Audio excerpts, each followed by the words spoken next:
ദൈവത്തിന് നാമമഹത്വപ്പെടുമാറാകട്ടെ. കഴിഞ്ഞ പ്രാവശ്യങ്ങളിലായി നമ്മൾ ചിന്തിച്ചുകൊണ്ടിരുന്നത് ദൈവം മനുഷ്യന് വെളിവാക്കി കൊടുത്തതും ആ വെളിവാക്കൽ മൂലം തങ്ങളുടെ ചിന്താഗതിയും ജീവിത വീക്ഷണവും പരിപൂർണമായി മാറ്റപ്പെട്ടതുമായ വ്യക്തികളെ പറ്റിയാണ്. ആദ്യം നമ്മൾ ചിന്തിച്ചത് ഇയ്യോബിനെ പറ്റിയായിരുന്നു, പിന്നീട് യെശയ്യാ പ്രവാചകൻ. ഇന്ന് നമ്മൾ ചിന്തിക്കുവാൻ പോകുന്നത് യേശുവിൻ്റെ 12 ശിഷ്യന്മാരിൽ ഒരുവനായ നഥാനിയേൽ. ആ നഥാനിയേലിൻ്റെ ജീവിതം എങ്ങനെയാണ് മാറ്റിമറിയപ്പെട്ടതെന്ന് നമുക്ക് ഒന്നാലോചിക്കാം. യോഹന്നാൻ എഴുതിയ സുവിശേഷം 1-ാം അധ്യായം 45-ാം വാക്യം മുതൽ 50-ാം വാക്യം വരെയാണ് ഇത് പരാമർശിച്ചിരിക്കുന്നത്. നഥാനിയേൽ യേശുക്രിസ്തുവിനെ കണ്ടുമുട്ടുവാൻ കാരണക്കാരൻ ഫിലിപ്പോസ് എന്ന് പറയുന്ന ഫിലിപ്പാണ് നഥാനിയേലിനെ യേശുവിനെ പരിചയപ്പെടുത്തി കൊടുക്കുന്നത്. ഫിലിപ്പ് പരിചയപ്പെടുത്തുന്നത് ഇങ്ങനെയാണ്: മോശയുടെ നിയമപുസ്തകത്തിൽ, പ്രവാചകന്മാരുടെ പുസ്തകത്തിൽ കൂടെയും നമ്മൾ കാത്തിരിക്കുന്ന മശിഹായെ നമ്മൾ കണ്ടെത്തിയിരിക്കുന്നു. അത് നസ്രയത്തിലുള്ള യോസഫിൻ്റെ മകനായ യേശുക്രിസ്തുവാണ്. ഇങ്ങനെയാണ് പരിചയപ്പെടുത്തുന്നത്.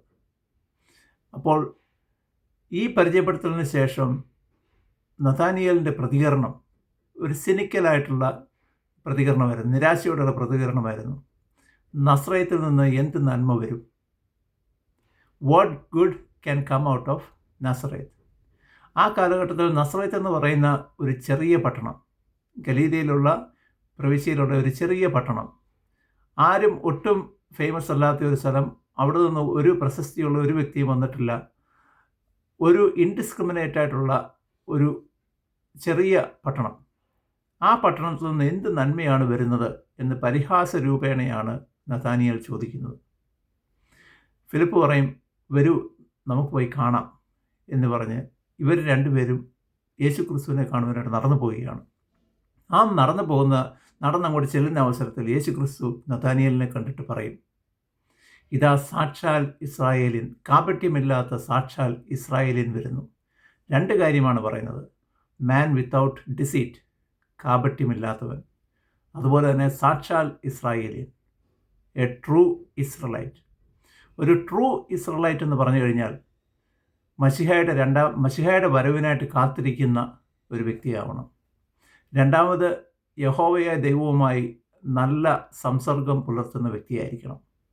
മൂന്നാമതായി, യഹൂദൻ്റെ നിയമങ്ങൾ ആചരിക്കുന്ന വ്യക്തിയായിരിക്കണം. യഹൂദന്മാർക്ക് പ്രധാനമായിട്ട് 3 തരത്തിലുള്ള നിയമമാണുള്ളത്. 1 മോറൽ, 2 സിവിൽ, 3 സെറിമോണിയൽ ലോസ്. ഇങ്ങനെ 3 ലോയും നന്നായിട്ട് ആചരിക്കുന്ന വ്യക്തിയായിരിക്കണം.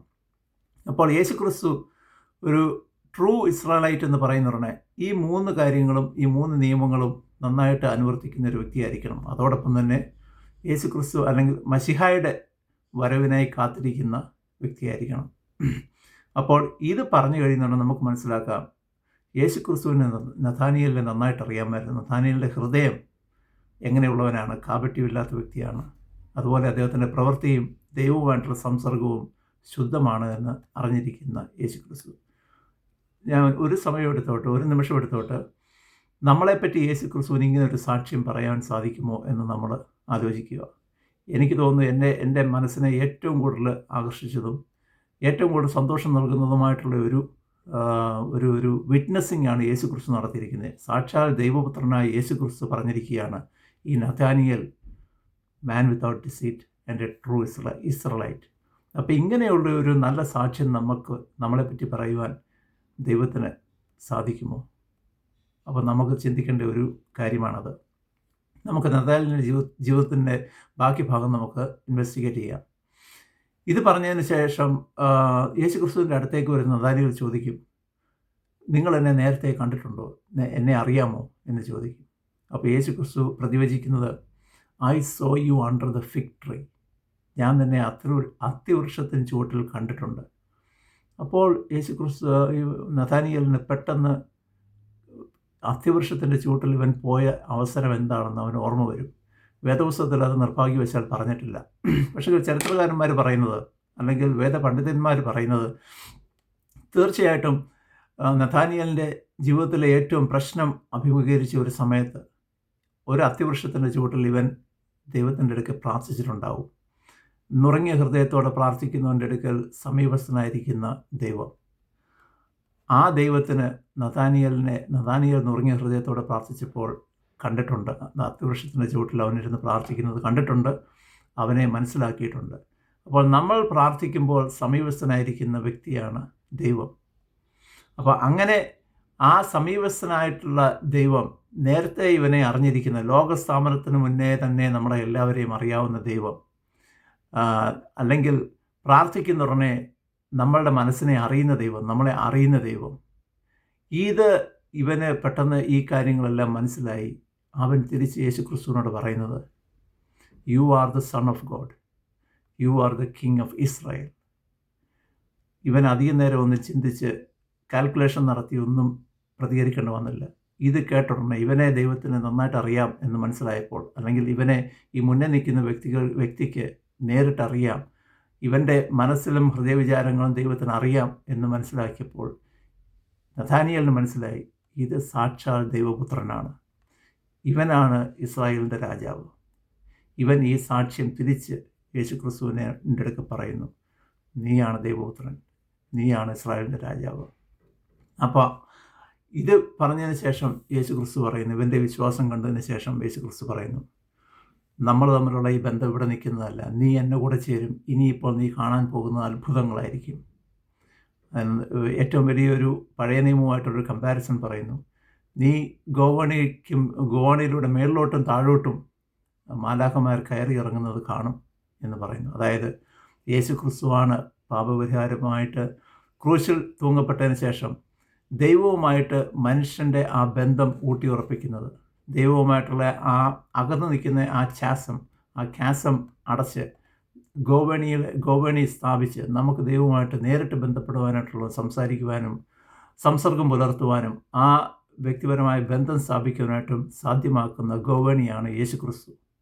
അത് പഴയ നിയമത്തിൽ യാക്കോബ് കണ്ട ആ കാഴ്ച, ആ സ്വപ്നം, ആ സ്വപ്നത്തിലെ ആ ഗോവണി യേശുക്രിസ്തുവാണ്. നഥാനിയേലിനോട് പറയാണ്, ഭാവിയിൽ നീ എൻ്റെ ആ വലിയ മാധ്യസ്ഥം നീ മനസ്സിലാക്കി സകല മനുഷ്യരും ദൈവവുമായിട്ട് ബന്ധപ്പെടുന്ന ആ ഒരു അവസ്ഥ കാണുവാനായിട്ട് നിനക്ക് ഭാഗ്യം വരും എന്ന് പറഞ്ഞ് യേശുക്രിസ്തു, ആ എപ്പിസോഡ് യോഹന്നാൻ പറയുന്നത് അവിടെ തീരുകയാണ്.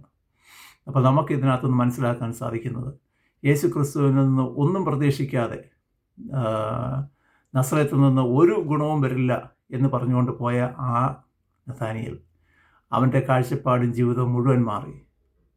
സ്വർഗസ്ഥനായ ദൈവത്തെ നേരിട്ട് കാണുവാനും സംസാരിക്കുവാനും ആ അറ്റസ്റ്റേഷൻ, ആ വിറ്റ്നസ്സിങ്, ആ സാക്ഷ്യം, അവനെപ്പറ്റിയുള്ള സാക്ഷ്യം ദൈവത്തിൻ്റെ വായിൽ നിന്ന് തന്നെ കേൾക്കുവാനായിട്ടുള്ള വലിയ ഭാഗ്യം ലഭിച്ച നഥാനിയേൽ ശിഷ്യനാകുന്നു.